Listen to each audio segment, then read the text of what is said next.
अस्सलाम वालेकुम नाज़रीन, मैं हूं अरसलान खोकर। आप देख रहे हैं प्रोग्राम असल बात। अमेरिका के इलेक्शन और दुनिया की अमेरिका पे नज़रें और पाकिस्तान की ख़ास तौर पर सियासत में अमेरिका का अमल दखल बहुत ही ज़्यादा है, लेकिन हमारे साथ उनके ताल्लुकात भी मुख्तलिफ नौइयत के हैं। अमेरिका के हम मुख्तलिफ मामलात में पार्टनर भी हैं। हम उनके साथ इकॉनमी को देखें तो हमारे इकनॉमिक टाइज़ भी उनके साथ हैं और उसके साथ साथ दिफाई मामलात भी उनके साथ हैं। फिर सियासी मामलात भी बहुत ज़्यादा अमेरिका के साथ हैं। हुआ क्या है कि जिस पर बहुत ज़्यादा मसाइल थे, जिस पर बहुत ज़्यादा कदगन थी और जिनके बारे में दुनिया भर में ये कहा जा रहा था, तमाम मुबस्सरीन या सियासी बसीरत रखने वाले टॉप नॉच लोग ये कह रहे थे कि डोनाल्ड ट्रंप पेंटागन के लिए काबिल कबूल नहीं होगा। वहीं पर अमेरिका के अवाम ने डोनाल्ड ट्रंप को भारी मार्जिन से फतह दिलवाई। 277 के करीब या इससे ज़ायद इलेक्टोरल वोट उनके हिस्से में आ गए। कमला हैरिस को शिकस्त हुई और डोनाल्ड ट्रंप दूसरी मर्तबा अमेरिका के सदर मंतखब होने जा रहे हैं। ये एक बहुत बड़ी बात होगी।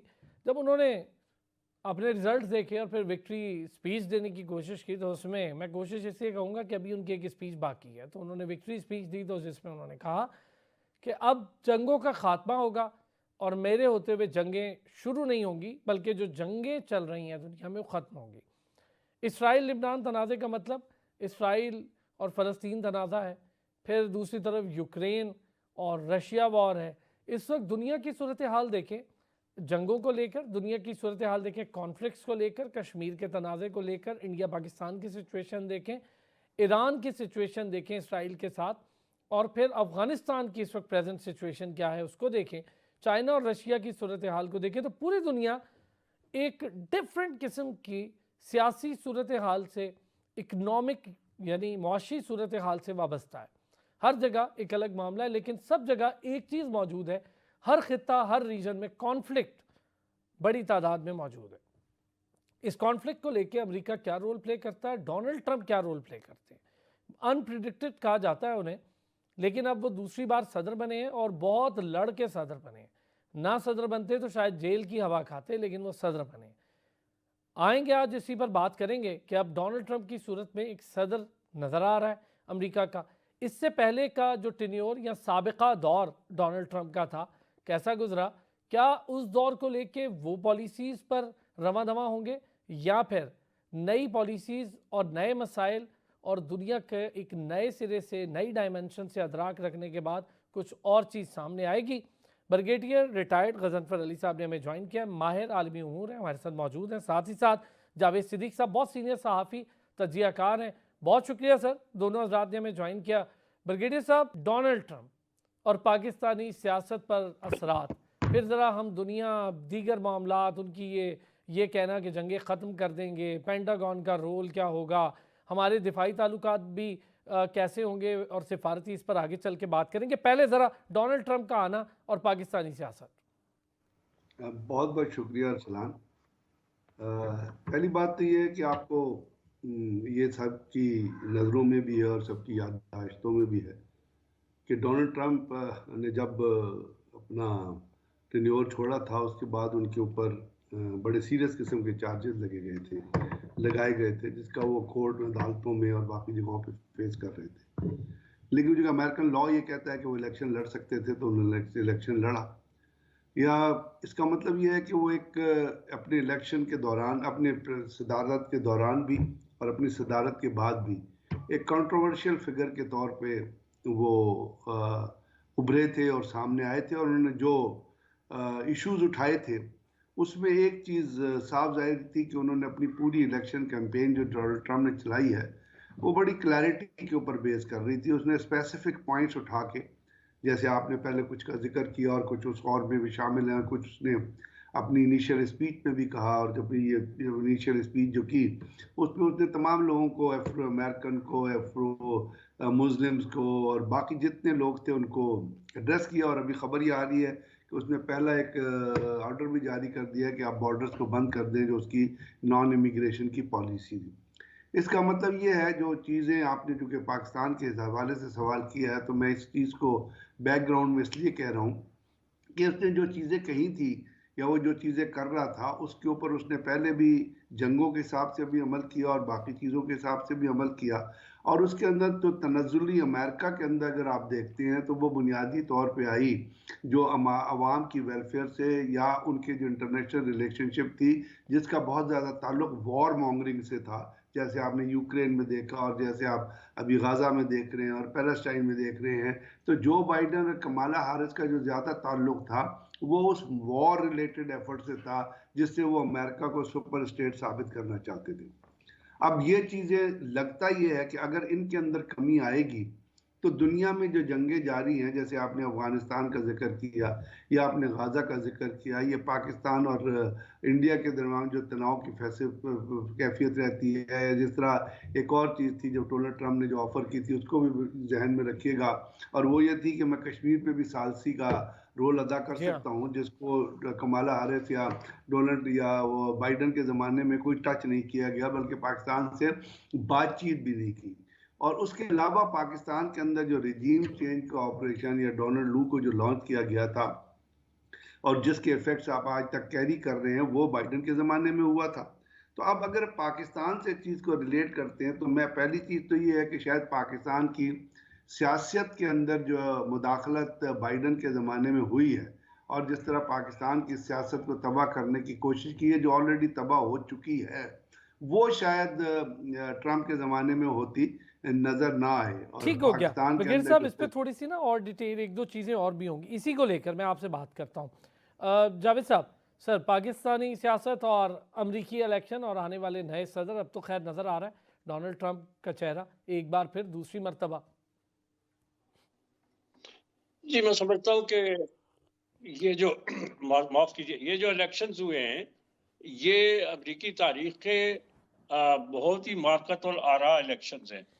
और ये इन्होंने ये भी एस्टैब्लिश कर दिया है कि अमेरिका में किसी खातून को सदर मुंतखब कराना या करना बहुत नामुमकिन है, और कम से कम 150 साल की तारीख में ऐसा नहीं हुआ। और हिलरी क्लिंटन ने बड़ी कोशिश की थी, वो भी कामयाब नहीं हो सकी है। कामला हैरिस ने बड़ा मुकाबला किया है, बड़ी कहते थे फोटो फिनिश ये मुकाबला होगा, लेकिन ट्रंप ने ये मुकाबला जीत लिया है। सो मैं समझता हूँ कि ट्रंप की जो पॉलिसीज हैं वो हमने पहले दौर में देखी, और वो अपना जो बयानिया वो सामने ला रहे हैं, वो उन्हीं पॉलिसीज को आगे लेके चलना चाहते हैं। मसलन इमिग्रेशन पे उनकी पॉलिसी जो है, और जंगों के खात्मे के हवाले से जो वो कह रहे हैं, उन्होंने अफगानिस्तान में देखें अमेरिकी फौज को वापस बुलाया दोहा अकॉर्ड के जरिए। अब देखना यह है कि यूक्रेन में उनका एक सदर पुतिन के साथ भी एक खास किस्म की इक्वेशन या मसावात है, और वो किस हद तक इस इन्फ्लुएंस को यूज करके यूक्रेन की जंग को खत्म करा सकते हैं, ये भी देखना है। और सबसे बड़ी बात यह है कि गजा में और लेबनान में जो जहरियत है, जो बर्बरियत है, उसके खात्मे के लिए वो क्या करते हैं।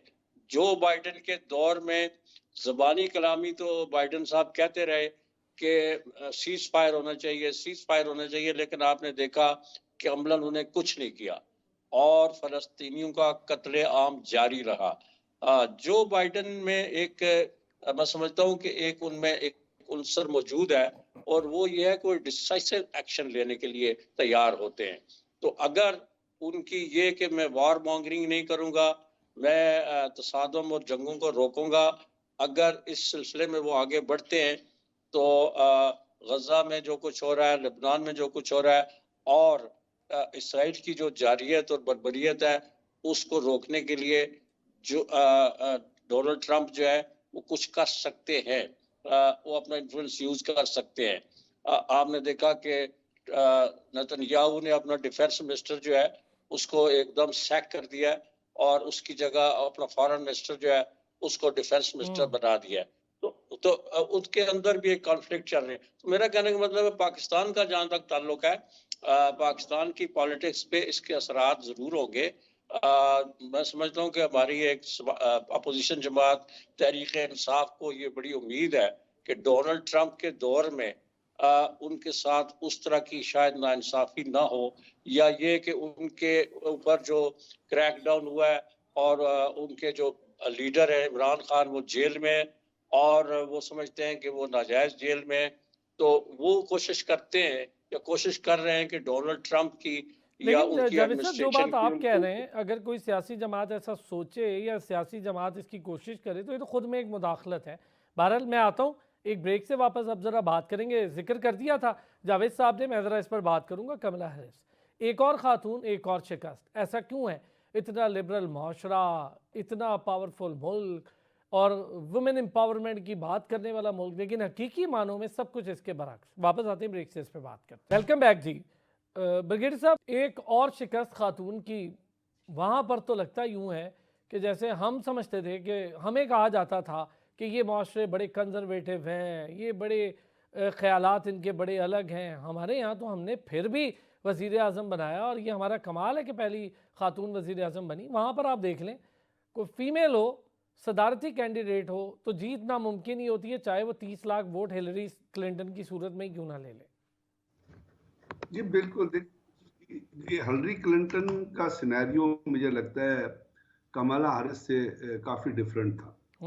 कमला हैरिस जो है वो, एक तो सबसे पहली बात तो ये है कि वो बर्डन कैरी कर रही है जो बाइडेन का, और जो बाइडेन की परफॉर्मेंस मुख्तलिफ चीज़ों में आपकी नज़र से गुजरी है, उसको अब हम क्या दोहराएं, बिकॉज वो एक इंडिकेटर है हर चीज़ का। यानी न सिर्फ जंगी हालात बल्कि अमेरिका के अंदर जो चीज़ें थी जिसमें हेल्थ इश्यूज बढ़े थे, अनएम्प्लॉयमेंट बढ़ी थी, अमेरिकन इवन नॉट सेटिस्फाइड नहीं थे। तो ये पहली बात तो ये कि वो पॉलिसी जो बाइडेन लेके चला है, और सबसे बड़ी बात मैं ये समझता हूँ कि जो बाइडेन ने अपनी पर्सनालिटी का जो इमेज कैरी किया है, जहाँ वो चलते चलते गिर जाता था, उठते उठते गिर जाता था, और आपने बहुत सारी ऐसी स्टेट लेवल पे फॉलीज और चीज़ें देखी जिससे अमेरिकन अपना लीडरशिप का एक नेगेटिव इंप्रेशन दुनिया के अंदर जा रहा था।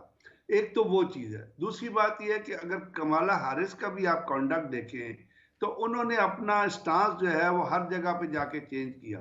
कहीं वो जाके अगर अफ्रीकन के साथ गई तो उसने कहा कि जी मैं तो अफ्रो अमेरिकन हूँ। मुसलमानों के साथ गई तो कहने की मैं मुस्लिम अमेरिकन हूँ। नेटिव इंडियन के साथ गई तो कहने लगी कि मैं नेटिव इंडो अमेरिकन हूँ। अब ये चीज़ें जो है वहाँ पे जब आप अपने फोकस्ड नहीं होंगे तो वो चीज़ें जो है वो ज़ाहिर है वोटर जो है वहाँ पे, ये तो आप नहीं कह सकते वो पढ़ा लिखा नहीं है, वो पढ़ा लिखा वोटर है।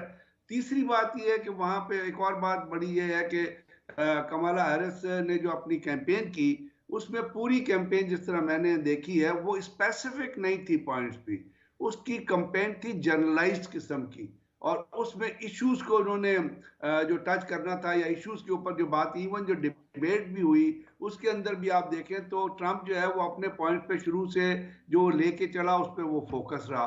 उसके बाद एक और चीज ये है कि वाइट अमेरिकन का जो कॉन्सेप्ट है जो पहले भी ट्रंप की कैंपेन में आया था और ट्रंप ने उसको बहुत ज्यादा एक्सप्लॉइट किया था और उसको बहुत ज्यादा यूज किया था, क्योंकि अभी वहां भी जो अर्बन अमेरिकन है, जो रूरल अमेरिकन है, वो आपने जैसे कहा वो किसी भी तरीक़ेकार से औरत की जो प्रेसिडेंशियलशिप है उसको फेवर करते नजर नहीं आ रहे। यानी ये तो आप देखिए ना, फॉरनर थी लेकिन ये तो एक अफ्रो इंडो अमेरिकन थी, लेकिन अपना जो हिलरी क्लिंटन थी वो बड़ी टफ फाइट के बाद उसने लूज किया, और उस वक्त जिस वक्त लूज किया उस वक्त कुछ चीजें ऐसी भी नजर आई जिनको इस्टेब्लिशमेंट की इंटरफेरेंस समझा गया कि गालिबन इस्टेब्लिशमेंट भी नहीं चाह रही थी कि किसी तरीके से हिलरी क्लिंटन जो है वो प्रेसिडेंट बने अमेरिका की। ठीक हो गया। तो अब जी जी ब्रिगेडियर साहब, तो अब इस वक्त जो सिचुएशन एग्जिस्ट कर रही थी वो पुराने भी, इनकी अपनी गवर्नमेंट की फंक्शनिंग भी,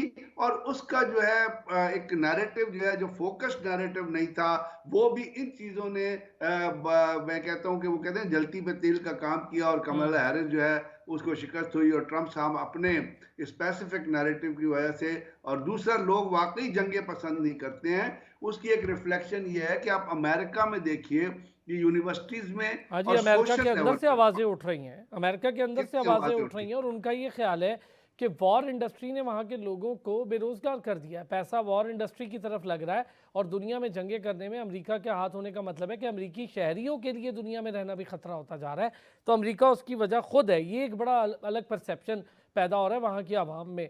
जावेद साहब, एक तो ज़रा ये कि खातून को सदर नहीं बनने देना, कैसी लिबरल सोच है, ये तो बिल्कुल अलग रुख है तस्वीर का। दूसरा ज़रा अब हम बात करेंगे ईरान और अमेरिका के मामले को लेकर। तो पहले ज़रा इस पर कमेंट कर लें, फिर ईरान अमेरिका के मामले पर। देखिए, जहाँ तक खवातीन का ताल्लुक है, अमेरिका की जो प्रेसिडेंशियल कॉन्टेस्ट की इसकी हिस्ट्री है, सदारती इलेक्शंस की, उसमें कोई भी खातून जो है कामयाब नहीं हुई। मैं आपको ये बताना चाहता हूँ कि यूके में, जो कि मदर ऑफ डेमोक्रेसीज जिसको कहते हैं, 10 डाउनिंग स्ट्रीट, उसमें पहली जंग अजीम के बाद 1920 में जाकर खवातीन को वोट देने का हक हासिल हुआ। ये हिस्ट्री है। सो ये कहना कि वो बहुत ही लिबरल है और अल्ट्रा लिबरल है और खवातीन के हकूक की बड़ी बातें करते हैं, ऐसा नहीं है। और उन्होंने बड़ा अपना स्टांस मुख्तलिफ बदलते रहे। खवातीन के बारे में उनका रवैया बिल्कुल और था, और ये वर्ल्ड वार 1 के बाद ये सारा चेंज हुआ है। अमेरिका में भी जो कंजर्वेटिज्म है वो ऑपरेट कर रहा है, और उन्होंने, यानी उनकी जो वोटर्स की अक्सरियत है, ख़ास तौर पर कंजर्वेटिव वोटर जो है, रूरल एरिया का बैकग्राउंड का वोटर जो है, और वो जो बाइबल बेल्ट वाले हैं, ये सारे के सारे खातून को वोट देने से ज़रा कतराते हैं। तो ये एक, मैं इसलिए कह रहा हूँ कि हमारे मुल्कों में वो खवातीन की एम्पावरमेंट की बड़ी बात करते हैं दूसरी दुनिया के, और कहते हैं कि खवातीन को जो है उनको पॉलिटिकली एम्पावर किया जाना चाहिए, उनको असेंबलियों में लाए, उनको ये। लेकिन मैं समझता हूँ कि अगर आप साउथ एशिया में देखें तो यहाँ पे इंदिरा गांधी, बेनजीर भुट्टो, मिसिस बंदरा नाइके और कई खवातीन जो है, खालिदा जिया, हसीना वाजिद और बहुत सारे नाम, हसीना वाजिद और खालिदा जिया, ये सब प्राइम मिनिस्टर रह चुकी हैं। सो इस लिहाज से अगर हम देखें तो साउथ एशिया ने एक नई रवायत कायम की है, एक नई हिस्ट्री क्रिएट की है कंपेयर टू दीज कंट्रीज जो क्लेम करते हैं कि हम जी डेमोक्रेसी का हम घर हैं, वी आर द लिबरलिज्म का मंबा है। तो सही, बिल्कुल सही। अच्छा जावेद साहब, अब ज़रा हम चूँकि बात करेंगे अमेरिका और ईरान ताल्लुकात, और अमेरिका ईरान ताल्लुकात जो पुराना दौर था डोनाल्ड ट्रंप का, उसके तनाजुर में क्या इस दौर में कोई तब्दीली वाक़ई होगी? एक ब्रेक लेते हैं, वापस आते हैं इस पर बात। वेलकम बैक जी। ब्रिगेडियर साहब, ईरान अमेरिका ताल्लुकात, पुराना दौर ट्रंप का, और अब एक नई दुनिया के नए डायमेंशन, नए तनाज़ात जन्म ले चुके हैं, और बिल्कुल नई एक शक्ल, अब तो वॉर की शक्ल इख्तियार कर गया इसराइल का मामला। और इसराइल ने जिस किस्म की दहशतगर्दी की है, तो जाहिर है कि ईरान के अंदर भी की है और दुनिया भर में कर रहा था, अब तो नज़र आ रहा है। तो ये ज़रा मामला, और फिर हम इंडिया कनाडा वाले मामले को भी लेकर बात करेंगे, लेकिन पहले ईरान और अमेरिका ताल्लुकात। जी, ये बहुत बड़ा क्वेश्चन मार्क है अभी तक, बिकॉज जितनी भी ट्रंप की कैंपेन हुई है उसने ना तो इजराइल को डिनाउंस किया है, और उसके साथ साथ ना उसने यूक्रेन और रशिया को अगर देखें तो उसने किसी भी तरीके से पुतिन की मुखालफत की हो यूक्रेन की वॉर में। और यूक्रेन की वॉर जारी है। अब इसी तरह गज़ा में जो कुछ हो रहा है आपको पता है, और जो कुछ गज़ा के अंदर इजराइल ने जिस तरह जेनोसाइड किया है, और उसके साथ साथ जो कुछ उन्होंने ईरान के ख़िलाफ़, ईरान की एम्बेसी पे जो हमला किया, ईरान के अंदर हमला किया, और ईरान ने जवाबी हमला किया। तो ईरान का जवाबी हमला भी आपको अगर फॉलो करते हैं, वो अमेरिकन कॉन्सेंट से ही हुआ। दूसरा हमला भी ईरान ने कहा था हमला करेंगे, तो रिपोर्टेडली मुबैना तौर पे खबरें आ रही हैं कि ईरान की फॉरेन मिनिस्टर्स की और अमेरिकन रिप्रेजेंटेटिव की मुलाकात हुई थी। उन्होंने कहा थी आप पॉपुलेशन सेंटर पे न मारिएगा, इसलिए उन्होंने 3 जो उनके बेसिस हैं उनको अटैक किया। उसके बाद जो बाइडन बार बार जो कहता रहा कि जी आप वॉर बंद करें, लेकिन उसको किसी तरह प्रेशराइज नहीं किया। अब ट्रंप का एक पुराना अगर आप रिकॉर्ड देखें तो वो भी ज़ियोनिज़्म की तरफ, वो ज्यूइशइज्म की तरफ माइल रहता है, बल्कि उसका जो अपना जो सन इन लॉ है वो आपको पता है ज़ियोनिस्ट है अपना, और उनको सपोर्ट करता है। तो लेकिन इसके साथ साथ अमेरिका, ईरान और इजराइल, उससे पहले आप थोड़ी सी चीज़ एक और ध्यान में रखिएगा कि नॉर्थ कोरिया के प्रेसिडेंट के साथ जाके भी आपको याद है ट्रंप की मुलाकात हुई थी, उसके साथ भी वहाँ उनको वो नॉर्थ कोरिया का एटीट्यूड आपको, और नॉर्थ कोरिया का अपोजिशन अमेरिका से आपको पता है। तो यहाँ पे बैठ के हम ये उम्मीद कर सकते हैं क्योंकि ओबामा के ज़माने में न्यूक्लियर की डील जो है वो साइन हुई थी ना अपना ईरान के साथ, और फिर जाके ट्रंप के ज़माने में उसको ख़त्म कर दिया गया था।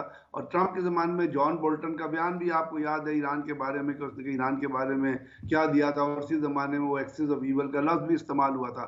तो यहाँ पे अगर तो ट्रंप अपने उस स्टांस पे कायम रहता है कि जी मैं जंगों को सपोर्ट नहीं करूंगा, तो इस बयान से हम ये उम्मीद कर सकते हैं कि गाजा की सूरत हाल और ईरान की और जो इसराइल की कन्फ्रंटेशन है, या जो दुनिया में एक जंग का खतरा, जैसे उसने कहा कि जी मैं तीसरी आलमी जंग को होने से भी रोकूंगा, उसमें हम उम्मीद कर सकते हैं कि कैसे इक़दाम आएंगे जिसमें इसराइल की जो अपना ये जेनोसाइड है और जो उसका बदमाशी है उसको रोका या जाएगा। वो दहशतगर्दाना साउथ रवैया लेबनान है। में टैंक ठीक हो गया। जावेद साहब, क्या स्टांस है इस पर आपका? ख़ासतौर पे ईरान को अगर लें तो पिछला दौर कोई ऐसा नहीं गुजरा कि जैसे आप देखें कि ऐसा मुल्क जिसके साथ सबसे ज़्यादा मामलात थे, उसके साथ भी उसके प्रेसिडेंट से भी जाके मिल लिया और पूरी दुनिया उस पर बातें करती रही। फिर इधर मामलात बिल्कुल डिफरेंट। अब क्या देख रहे हैं पिछले दौर के मुनासबत से? अब क्या कोई तब्दीली देख रहे हैं जावेद साहब?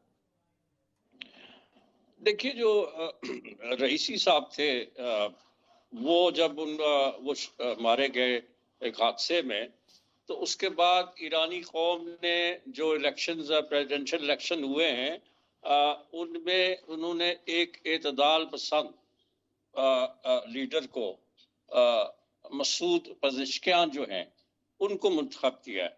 और वो कई सिग्नल्स दे चुके हैं अमेरिका को और वेस्ट को कि वो बैठकर बात करने के लिए तैयार हैं, और उनकी मौजूदगी से फ़ायदा उठाना चाहिए वेस्ट को और अमेरिका को।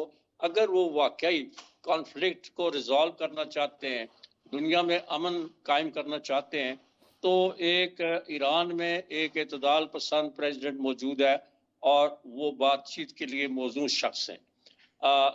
देखना ये है कि डोनाल्ड ट्रंप जो है कितना इन्फ्लुएंस होंगे इसराइल से और ज़ायनिस्ट जो लॉबी है, क्योंकि ये तो एक नॉन फैक्ट है कि अमेरिका में ज़ायनिस्ट लॉबी जो है, ज्यूइश लॉबी जो है, उनका एक पूरा ऑक्टोपस है जो कि ऑपरेट करता है। कांग्रेस के अंदर उनका इन्फ्लुएंस है, मालियाती इदारों में उनका इन्फ्लुएंस है। थिंक टैंक्स अमेरिका के जो फॉरेन पॉलिसी फार्मूलेशन में बहुत इंपॉर्टेंट रोल प्ले करते हैं, उनकी फंडिंग और फाइनेंसिंग भी ये ज्यूज ही कर रहे होते हैं। सो और मीडिया, खासतौर पर अमेरिकन मीडिया के अक्सर ऑनर्स जो हैं वो ज्यूज ही हैं। सो एक बहुत बड़ा इन्फ्लुएंस है उनका। तो कैसे इससे वो निपटेंगे ट्रंप, और किस तरह की हिकमत अमली वो अख्तियार करेंगे कि गजा और लेबनान में ये जो है, और उसके बाद ईरान और इसराइल की जो कॉन्फ्लिक्ट है जिसका खदशा जाहिर किया जा रहा था कि ये पूरे मिडिल ईस्ट को ये जंग अपनी लपेट में ले लेगी, थोड़ा सा पास हुआ है। और वो पास शायद इन प्रेसिडेंशियल इलेक्शंस की ही वजह से हुआ है जो हुए हैं अब, और अब इसका नतीजा सामने आ गया है। ठीक हो गया। डोनाल्ड अच्छा ट्रंप ब्रिगेडियर साहब, ये जो हम इसराइल तनाज़े की बात कर रहे हैं जो कि अब दुनिया में एक ख़तरनाक जंग की सूरत और इख्तियार कर रहा है, इसके बरक्स एक और मसला दुनिया को हम बताते रहे, भारत की शक्ल कुलभूषण यादव की शक्ल में डोजियर भी दिए। अब जब कनाडा और भारत आमने सामने, ऐसे मौके पर डोनाल्ड ट्रंप का बतौर प्रेसिडेंट ऑफ अमेरिका रोल, और फिर कनाडा के साथ आगे बढ़ना, और जाहिर है कि इंडिया के साथ भी उन्होंने आगे बढ़ना है, तो कैसे? ये सवाल मेरे लिए? जी ब्रिगेडियर साहब से सर। जी ब्रिगेडियर साहब, आप मैं कह रहा हूँ कि देखिए ना, वो कनाडा के अलावा अमेरिका के अंदर भी तो इंडिया के खिलाफ एक FIR रजिस्टर हो चुकी है ना, जहाँ पे उन्होंने असैसिनेशन करने की, एक सिख लीडर की असैसिनेशन करने की कोशिश की अमेरिका के अंदर, और अमेरिका ने उसको डिटेक्ट किया। अब इस चीज को मैं ये कैटेगोरिकली मैं कह सकता हूँ, मुझे इसका कोई वो तो नहीं है, लेकिन ट्रंप के बिहेवियर को देख के ये कहता हूँ कि he will not like that, और वो उसके ऊपर वो इस किस्म की चीज़ों पे वो बड़ा स्ट्रॉन्ग एक्शन लेगा। कनाडा का जहाँ तक ताल्लुक है, वो तो कनाडा का जस्टिन ट्रूडो का और बाकी उन लोगों का अपना मामला है, और वो एक किलिंग या एक मर्डर हुआ है जो कनाडा की सॉइल के अंदर हुआ है, तो उस पर अमेरिका इंटरफियर नहीं करेगा, उस पर कनाडा को ही अपना स्टांस देना पड़ेगा। हाँ, ये चीज़ें हैं कि ये जो एक जैसे EU लैब का आया था, और ये जो इंडिया ने वहाँ पे एक अपना दहशतगर्दी के लिए एक चंदा मुहिम शुरू की हुई है जो बड़े अरसे से जारी है, जिसके जरिए वो RSS को फंड करते हैं, जिसके जरिए वो BJP को फंड करते हैं, और जिसके बारे में अपना नरेंद्र मोदी बयान कर चुका है। वहाँ पे वो चीज़ें जो है उनके ऊपर ओवरव्यू जो है वो उनकी इंटेलिजेंस एजेंसीज का आ सकता है। उसके साथ साथ अगर वो अपनी बात पे कायम रहता है और कश्मीर पे जैसे उसने कहा था कि मैं अपना मुसालियत करूंगा, तो अब तो उस जमाने से लेके अभी कश्मीर का स्टेटस भी चेंज हो गया। अब तो कश्मीर उनको यूनियन टेरिटरी बना ली है, तो एक मसला जो है वो और गंभीर हो गया है। तो पाकिस्तान और इंडिया की जो अब ये नहीं कह सकते हम कि जी वहां पे जो इंडिया के साथ उनके माहदे हो चुके हैं और जो उनकी स्ट्रेटेजिक पार्टनरशिप डिक्लेयर हो चुकी है और जो कमर्शियल प्रोजेक्ट्स वहां पे लग रहे हैं, अमेरिका किसी भी तरीके से उससे पीछे हटेगा, ठीक वो हो मुझे नजर नहीं आता। वो उसी तरह कंटिन्यू रहेगा, वो उसी तरह जारी रहेगा। और इसी तरह एक बात मैं और कहना चाहूंगा कि इजराइल के हवाले से अमेरिकन एस्टेब्लिशमेंट को और अमेरिकन प्रेसिडेंट को और अमेरिकन कांग्रेस को, जिसमें रिपब्लिकन भी हैं और डेमोक्रेट हैं, वो जो जॉर्नलिज्म है उसको रेजिस्ट करना बहुत बड़ा प्रॉब्लम होता है। एक और वो ये चीज़ भी सोचते हैं होगी। ब्रिगेडियर साहब बहुत शुक्रिया sir. Brigadier retired Ghazanfar Ali साहब हमारे साथ मौजूद थे। सीनियर सहाफ़ी तजियाकार जावेद सिद्दीक साहब हमारे साथ मौजूद थे। इन सारे मसाइल के अलावा एक और मसला, अमेरिका के अंदर इंटरनल मामलात भी अब काफ़ी हद तक बहुत तब्दीली ले चुके हैं और डोनाल्ड ट्रंप की एक्सेप्टेंस अब तक पेंटागन में उस तरह से हुई नहीं। ये एक बहुत बड़ा चैलेंज आने वाले सदर को भी होगा। फिर होती है आपसे मुलाकात, अपना ख्याल रखिएगा।